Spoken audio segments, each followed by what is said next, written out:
Memo Kwaba, any bar attention TV so in cemetery where social media so any mountain so and I'm never so more attention TV so what do any media now a Facebook and YouTube as attention Tvgh and it's what you name patrol. Like, comment and also share. My notification bell no now be the first to get our videos to watch. And say be an Kofi Adomah or your broadcaster Edema Angel FM Angel TV morning show host. Edina wada na morning show ni so o tresa na Nigeria estifa esombo edemano na on stubbornness echi na neri ejina na echi na we ana voice be appear edi free echi se ka me koyese Kofi Adomah etwa papa eye fise na we di kan aware oba your friend Vic and sakra okaware oba sisi o no wa your friend Miracle na Kofi Adomah wani any obey no want to set like say ka kwase kakra estate bi wa your friend set like ma me no aga say we na say be kai so a video ni mo no Kofi Adomah wani enana ya brefo bisa Kofi Adomah wani ensemfo bia na wo chiri man chire say da ko ba bia na obi e ka chire say obra na wife Kofi Adomah wa ba ha betu embro ada o pharmacy anazo o doctor we ana Kofi Adomah wani e chiri man chire say kam ya ko say na your Miracle grande dabi kra yenko ne ko tie voice ya epia or expose Kofi Adomah wani e wo chiri man chire say our we cry now ne ma me Vic wa we ewuye enye divorce and we call you asanka wa we oba your friend Miracle and say never put here at the bano a University Foundation and as masnam di jumidi ebe so ne number and is 054 8302985 yeah me na ma na me se me ko Pedro Kofi mi duru a say wife aba beto Pedro ko nam say na da ba na ye bi e pharmacy ko wife am nim no ni pharmacy any ade anu abefa nro ni ade na ya Pedro afre wife nam say Kofi wife na wife Miracle to Pedro the Miracle or no be or import import on to Pedro the containers abakura onyanyi enti woni he ba shop Debbie I woni drugstore possible say be a nipa no mistake no for someone so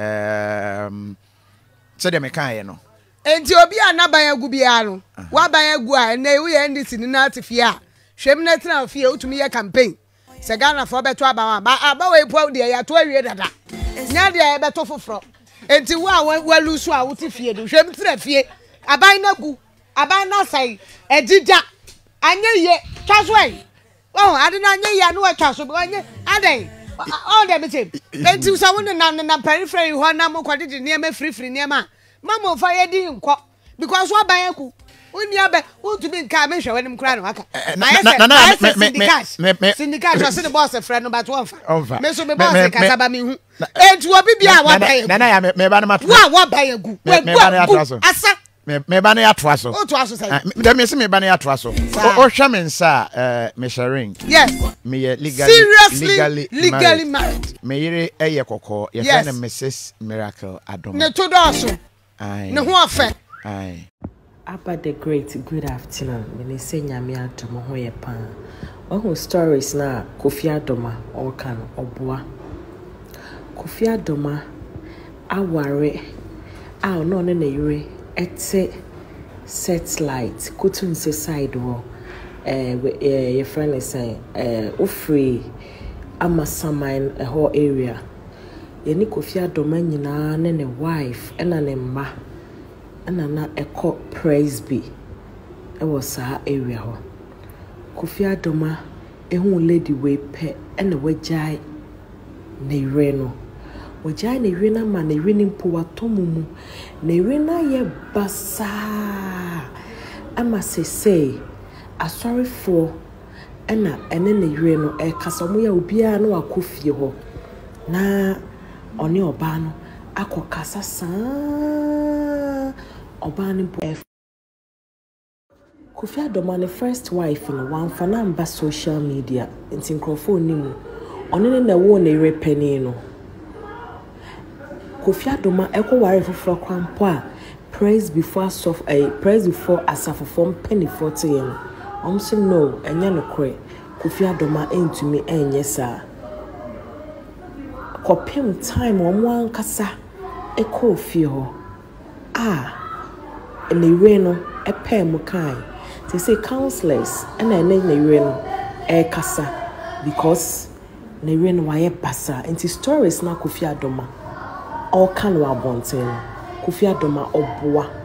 It's either say first not only girl which is no jan koko ware ne repeni otumi Kofi Adomah tumi Kofi on repen a lady na wajan and answer no Kofi ho o sheda suma nkrofo o jan no sheda ko o jan no sheda suma nkrofo amomu Kofi okosesa edemu niema nyina amkosa edemu niema nyina Kofi Adomah sheda ba out say akronfa kwa kuya ne niema Kofi Adomah na yes ade no Kofi Adomah say na one lady we wo hansa na Kofi Adomah ne ba pani a oda no be che was 17 or 17 years to say it's mumie anyway yenye calculations bi wa say time ben na one oba wait na ho time ben oba we ye say Kofi Adomah ye nipa boni ne or a very quiet guy but he's very dangerous. Say sana ire no watumumu ena ochefie din ne dia ense empaibo nko no de na asem o de aba asem we so for some boa ho o de investigations obohu se asem ne ye no kore presby satellite kutun se ona na ko se Kofi Adomah so waja so okọ we ye friend say apostolic o se he na se so okọ presby ni pa me Jessica won na me dey rent na me ni oba afoforo tim me Jessica to the point is I do baby na ye o say adan and on one ko one estate company the Max Estate and on you mokodi nkomo say o pedan say me wo Adom FM na Damax for by so mo ye into real estate na omo wo ensa adan bi wo ho omo to na me say na ye salary hot is abre Adom FM say ya na meje ametumi omo so the woman who directed us here has already paid half of a house for you to complete the rest. Na miracle ko hu estate company no atua dan no half of the amount. I said na some omo kan said ya kan say you need to pay to this point before and son wait to me move in and this yeah move in. It's a long story what she has done. Aside me no apostle na me go so din kwasi asemo some ne birthday I said say she's the only person who has been able to tolerate my nonsense and obi ntiase na ma call UK na ma call nyim obi o na me na wo I'm in all that she's aware.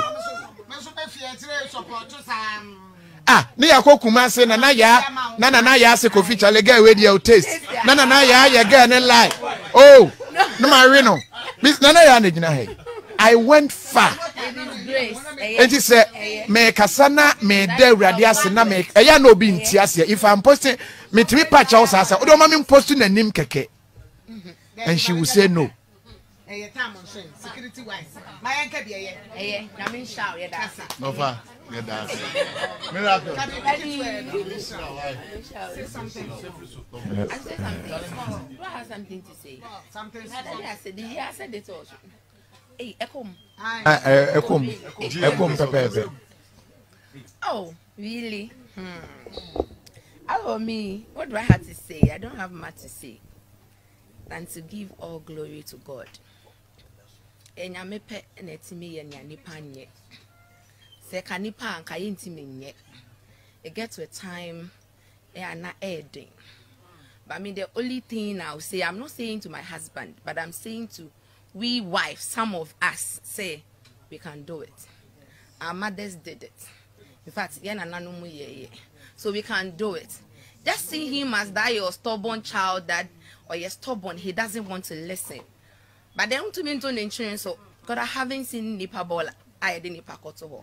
So the only thing you can do is to see him as your first child, discipline him, punish him, and then cover him back. Because on also you'll be back. That is it.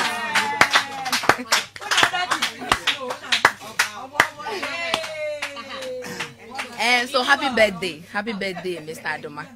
I mean, shall why? no nyo kese if bibi biom wo ha aka Kristo I wodo ya onye mfama enya wo pe.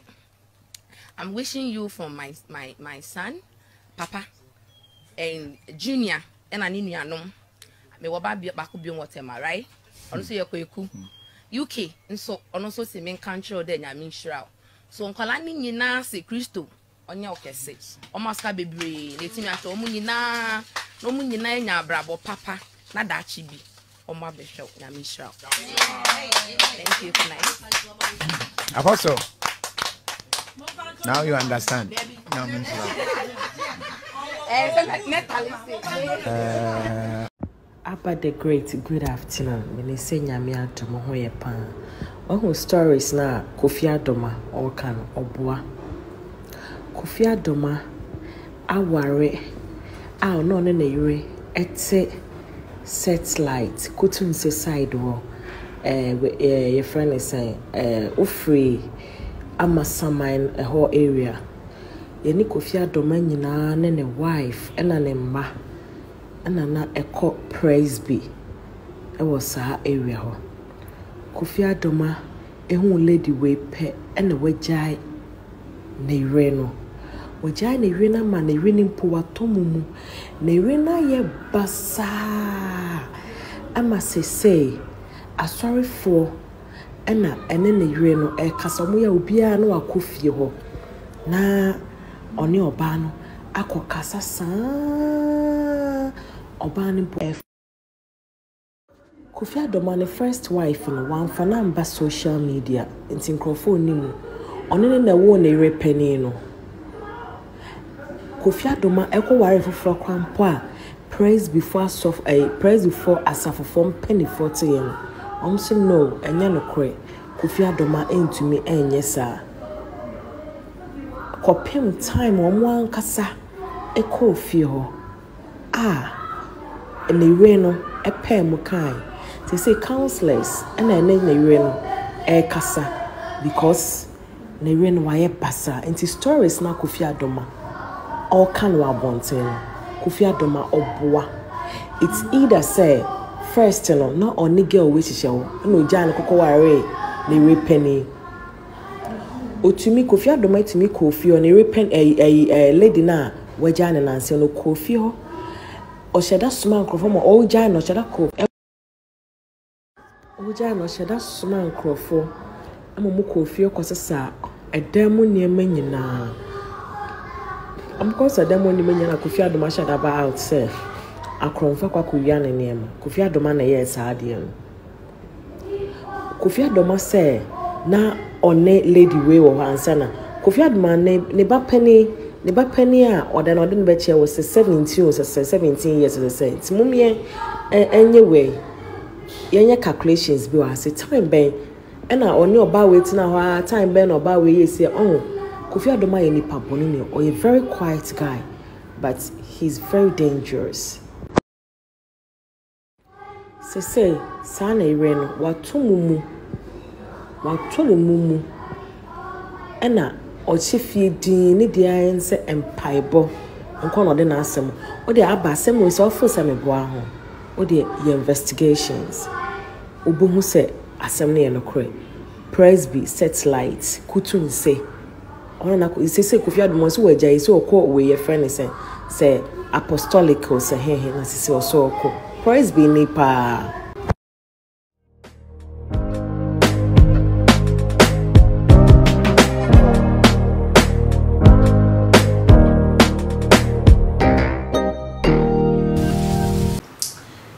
Ha ana edi nsem ni na ebisi me maboni hwa amuniti gedat